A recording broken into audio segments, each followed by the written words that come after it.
гаечку эту разворачиваем и вставляем сюда стяжечку. Вот.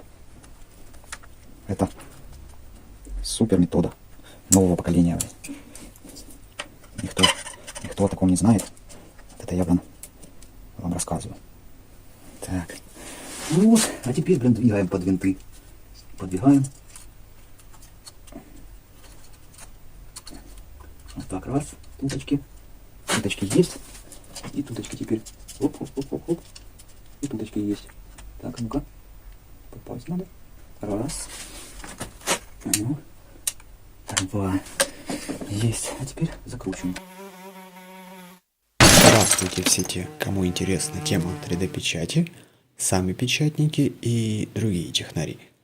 Решил я тут приобрести принтер для внутренних технических задач, в основном связанных со сборкой и доведением до ума собственных разработок или так называемого DIY. Поразмышляв недолго, было решено приобрести на вторичном рынке не сильно поюзанный принтер на Delta кинематике Anycubic Cozal Linear Plus. И вот из каких соображений исходил мой выбор. Рельсовые направляющие. Вроде надежно, достаточно точно. Сведения из сети, что Дельта кинематика быстрая. Ну и отчасти ограниченность вторички моего города, наверное, тоже сыграла свое дело. А вот те вещи, которые нужно было взять в расчет. Круглый стол Дельты для печати технички. И как организовать термокамеру для такого принтера. Насчет первого я, честно говоря, даже не думал, а с необходимостью второго возникали сомнения. Конечно, много информации по ее необходимости, но также и встречаются на ютубе видосы с тем, как у людей получается печатать АБС либо на хороший клей, либо с печатаемым тонким кожухом вокруг модели. Порой, знаете ли, не всему можно доверять в сети. Вот, смотришь, ребята вскользь, насколько пытаются попробовать какую-то технологию. У них не получается, и они говорят, что технология ерунда, но ты-то знаешь, что она работает? Ну вот и тут я решил разобраться сам, мало ли. Так вот, без термокамеры не получится. Либо у тебя деталь сразу оторвет от стола во время печати, либо ты ее приклеишь так, что сам хрен оторвешь. Но внутренние напряжения никуда не денутся, и ее все равно изогнет в дальнейшем.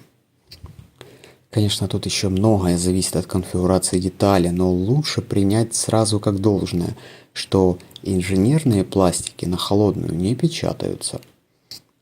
В общем, при первом же второстепенном заказе на печать FPS сколхозил вот такой вот купол. Сооружен навес для него. Стало лучше, а при утеплении стола и подъеме температуры стало еще лучше. Вот так вот колхозно все стоит, замотано. Катушка он висит. Вот ни хрена не видно через эту пленку. Если подорвет какой-то край, начнет подрывать, его даже не заметишь. Вот как раз таки эта серия видеороликов о попытках соорудить термокамеру для этого принтера. Как говорится, создать проблему, а потом ее героически решать. Нет, не спорю, в сети есть хорошие образцы самопальных термокамер для таких принтеров, но бюджет или технические возможности там повыше. А может, я в погоне за бюджетностью опять создаю себе проблему? И вот первый вариант. Найдена модель на Thingiverse и быстренько напечатана, не слишком задумываясь о деталях. Стекло в качестве основного материала было выбрано просто по причине его наличия. А сверлить такое количество отверстий в стекле, скажу вам, то еще удовольствие. Вот это такой корпус ваяем из стекла. Оригинал был из оргстекла. Стекла у меня нет, зато у меня есть куча вот такого бэушного обычного стекла. Собирается вроде четенько. Теперь осталось промаркировать, разобрать, почистить, торцы пройтись наждачкой, и все будет готово. И купол, по самому корпусу еще до хрена, конечно, работы. Швы хотелось.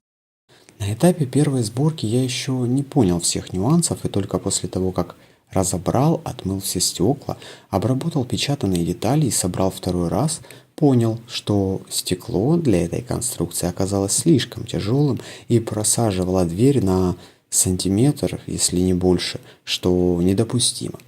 Может, с акрилом этот проект был бы неплох, но все еще оставался бы вопрос с нижней и верхней крышкой. Короче, бросил я это дело и начал искать что-то другое. И нашел еще один проект на том же ресурсе, только не под этот принтер и не с таким количеством лайков ребилдов. Пришлось подгонять под свои нужды. Прошу не кидать тапками, если, конечно, сильно не горит. И я только учусь, да и делал все по-быстрому, насколько мог. Поэтому, как получилось, так получилось. Имеем после переделок 6 печатных элементов и 4 вырезных, которые я успешно выкромсал из каких-то обрезков ламината.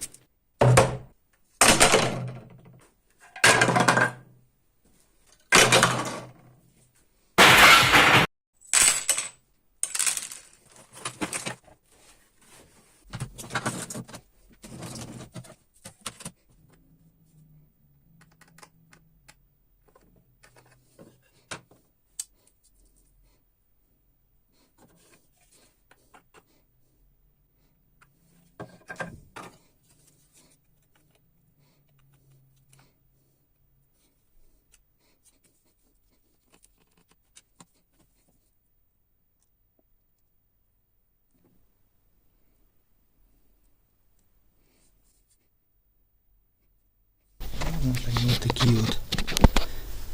такие вот, наверное, зазоры и будут.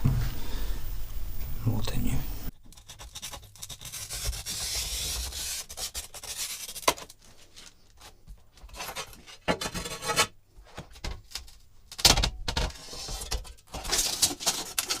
Что-то такое должно получиться. Ну, вот здесь получается такой вот стык должен быть небольшой по всей длине. Здесь, наверное, прорежу вот так вот канавку для провода. В принципе, наверное, должно быть неплохо. Единственный будет момент — это какие-то взять уплотнительные резинки оконные. Скорее всего, поприклеивать. И вот этот хотелось бы стык тоже, чтобы был плотненько. Ну, будем смотреть. Будем посмотреть, будем попробовать, как оно лучше.